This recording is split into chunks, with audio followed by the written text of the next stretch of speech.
اعوذ باللہ من الشیطان الرجیم، بسم اللہ الرحمن الرحیم۔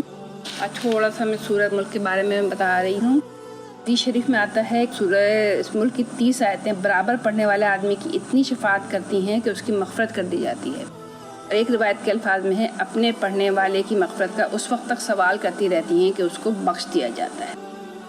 تھوڑا سا اس کے ہم دیکھیں نا، تھوڑا سا ہم اس دنیا میں آئے ہیں، ہم سوچتے ہیں نا کبھی کہ لکھتے ہیں، پڑھتے ہیں، اسکول گئے، کالج گئے، یونیورسٹی گئے، میڈیکل کالج میں گئے، جو کچھ بھی ہماری ہیں کوششیں ہم نے کی، شادی ہوئی، بچے ہوئے، جو ایک آتا ہے نا قرآن میں ایک آیت آتی ہے، ان سعیکم لشتی، کہ بے شک تمہاری کوششیں مختلف قسم کی ہیں۔ یعنی ایک انسان کی ایج ہوتی ہے، پھر یا تو کسی بیماری سے یا کسی اپنی ایج پہ جا کے انسان کا انتقال ہو جاتا ہے۔ تو کبھی دل میں سوچ اٹھتی ہے نا کہ سب کچھ کیوں ہے، کس لیے ہے، اللہ تعالیٰ نے یہ سب کیوں کیا ہے نا۔ تو یہ والی بات جو ہے اللہ تعالیٰ نے شروع میں کی آیت نمبر 2 میں یہ والی بات بہت اس سے بتائی ہے۔ پہلی آیت تو یہ ہے، بسم اللہ الرحمن الرحیم، تبارک الذی بیدہ الملک وہو علی کل شیء قدیر، کہ نہایت بزرگ و برتر ہے وہ جس کے ہاتھ میں کائنات کی سلطنت ہے اور وہ ہر چیز پر قدرت رکھتا ہے۔ پھر یہ جو آیت ہے، الذی خلق الموت والحیاة لیبلوکم ایکم احسن عملا، کہ جس نے موت اور زندگی کو ایجاد کیا، یعنی سارا جو موت اور زندگی کا کھیل ہے، سٹوری ہے، جو ہم ہر ایک کو دیکھتے ہیں، آیا گیا کیوں کیا؟ تاکہ تم لوگوں کو آزما کر دیکھے تم میں سے کون بہتر عمل کرنے والا ہے۔ یعنی اس دنیا کے اندر رکھ کر ہمارا دراصل ایگزام ہو رہا ہے، اور یہ دنیا دراصل ہمارے لیے ایگزامینیشن ہال ہے، اور اس کا کورس جو ہے قرآن شریف ہے۔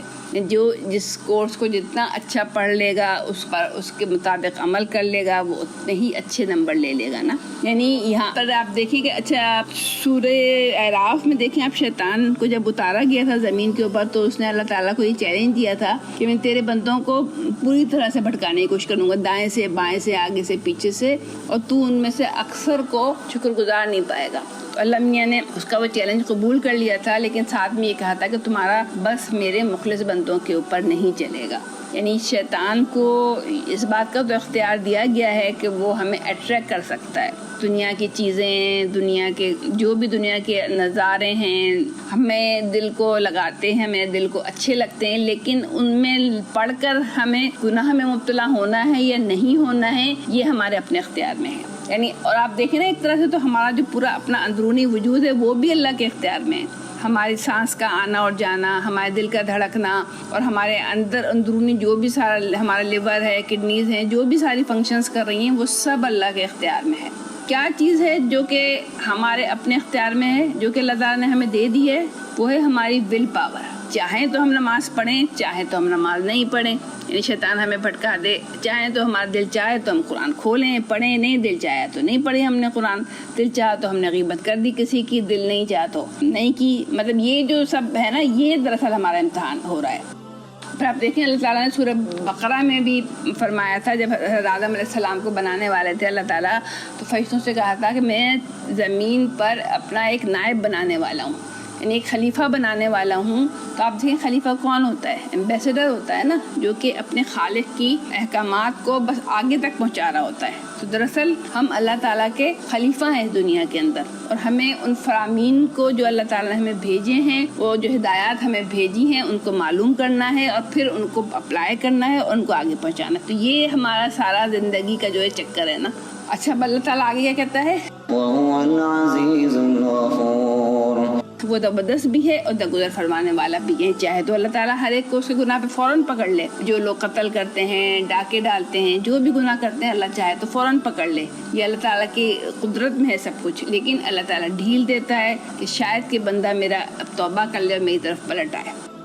الذي خلق سبع سماوات طباقا ما ترى في خلق الرحمن من تفاوت فارجع البصر هل ترى من فطور، جس نے تہبت 7 آسمان بنائے، تم رحمان کی تخلیق میں کسی قسم کی بے ربطی نہ پاؤ گے، پھر پلٹ کر دیکھو تمہیں کہیں کوئی خلل نظر آتا ہے۔ ثم ارجع البصر كرتين ينقلب إليك البصر خاسئا وهو حسير، بار بار نگاہ دوڑاؤ تمہاری نگاہ تھک کر نامراد پلٹ آئے گی. یعنی ہر چیز اللہ تعالیٰ نے بالکل ایک سسٹمیٹک طریقے سے بنائی ہوئی ہے نا. وَلَقَدْ زَيَّنَّا السَّمَاءَ الدُّنْيَا بِمَصَابِيحَ وَجَعَلْنَاهَا رُجُومًا لِلشَّيَاطِينِ وَأَعْتَدْنَا لَهُمْ عَذَابَ السَّعِيرِ. ہم نے تمہارے قریب کے آسمان کو عظیم الشان چراغوں سے آراستہ کیا ہے اور انہیں شیاطین کو مار بھگانے کا ذریعہ بنا دیا ہے. یہ اور بھی جگہ پر قرآن میں آتا ہے نا کہ شہاب ثاقب جو گرتے ہیں دراصل وہ شیطانوں کو اوپر آنے سے روکتے ہیں، کیونکہ جو اس زمانے کے کاہن ہیں اور آج بھی جو کاہن ہیں وہ یہ کہتے ہیں نا کہ ہمیں تو عالم غیب کی خبریں ہیں اور ہمارے شیاطین جو ہیں ہمیں وہ خبریں لا کے دیتے ہیں. تو قرآن میں یہ بات واضح طور پر بتا دی گئی ہے کوئی شیطان اوپر نہیں جا سکتا نا. بلکہ اگر آپ سورہ جن پڑھیں تو وہاں پہ والی بات آتی ہے کہ حضور صلی اللہ علیہ وسلم کے آنے کے بعد وہ چکر لگا رہے تھے جن، تو انہوں نے کہا کہ ایسی کیا بات ہوئی ہے زمین کے اندر کہ ہم پہلے تو کچھ سنگن پا لیا کرتے تھے لیکن اب ہم کوئی سنگن ہم کو مل رہی ہے کہ کیا ہو رہا ہے. اگلا کیا آئے تھے وَلِلَّذِينَ كَفَرُوا بِرَبِّهِمْ عَذَابُ جَهَنَّمَ وَبِئْسَ الْمَصِيرُ. جن لوگوں نے اپنے رب سے کفر کیا ہے ان کے لیے جہنم کا عذاب ہے اور وہ بہت ہی برا ٹھکانہ ہے. إِذَا أُلْقُوا فِيهَا سَمِعُوا لَهَا شَهِيقًا وَهِيَ تَفُورُ. جب وہ اسے پھینکے جائیں گے تو اس کے دھاڑنے کی خولناک آوازیں سنیں گے. یعنی دوزخ میں دوزخی لوگ کھانپیں گے اور پھنکاریں ماریں گے. تَكَادُ تَمَيَّزُ مِنَ الْغَيْظِ كُلَّمَا أُلْقِيَ فِيهَا فَوْجٌ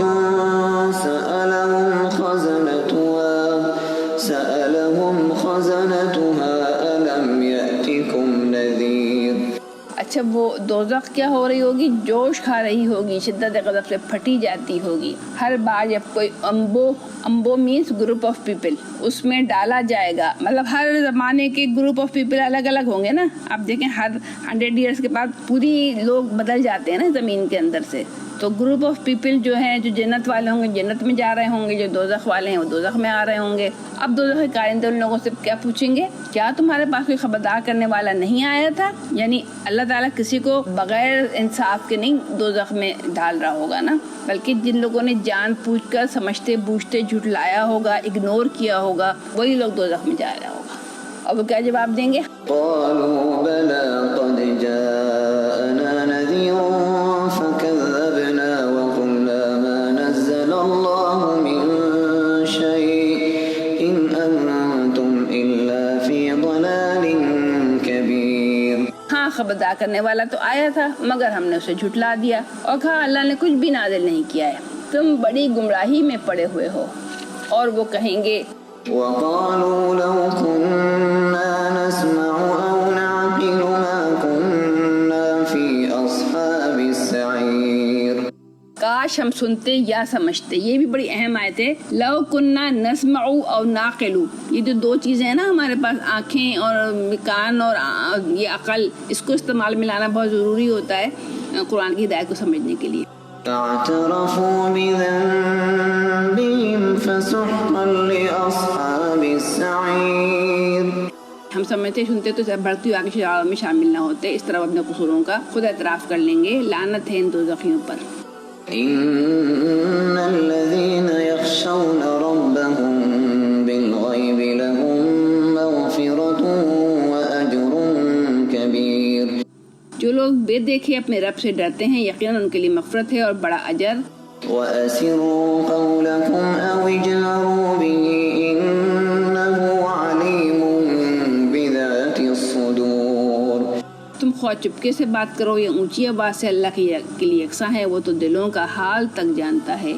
أَلَا يَعْلَمُ مَنْ خَلَقَ وَهُوَ اللَّطِيفُ الْخَبِيرُ. کیا وہی نہ جانے گا جس نے کہ پیدا کیا ہے، حالانکہ وہ تو باریک بین بھی ہے اور باخبر بھی ہے. یعنی یہ کیسے ہو سکتا ہے کہ وہ خالق جس نے کہ تمہارے دماغ کا ایک رگ و ریشہ بنایا ہوا ہے وہ تمہارے حال سے بے خبر ہو. آپ ہمارا ہر آرگن جو کام کر رہا ہے وہ سب اللہ کی مرضی سے کر رہا ہے نا. تو اللہ تو ہو ہی نہیں سکتا نا ہم سے بے خبر. اب یہ ہے کہ ہم بے خبر ہو جاتے ہیں اللہ سے، تو اس کے لیے ہمیں کچھ کرنا چاہیے، اپنے لیے کچھ تدابیر اختیار کرنا چاہیے کہ ہم اللہ سے بے خبر نہ ہوں. صدق اللہ العظیم.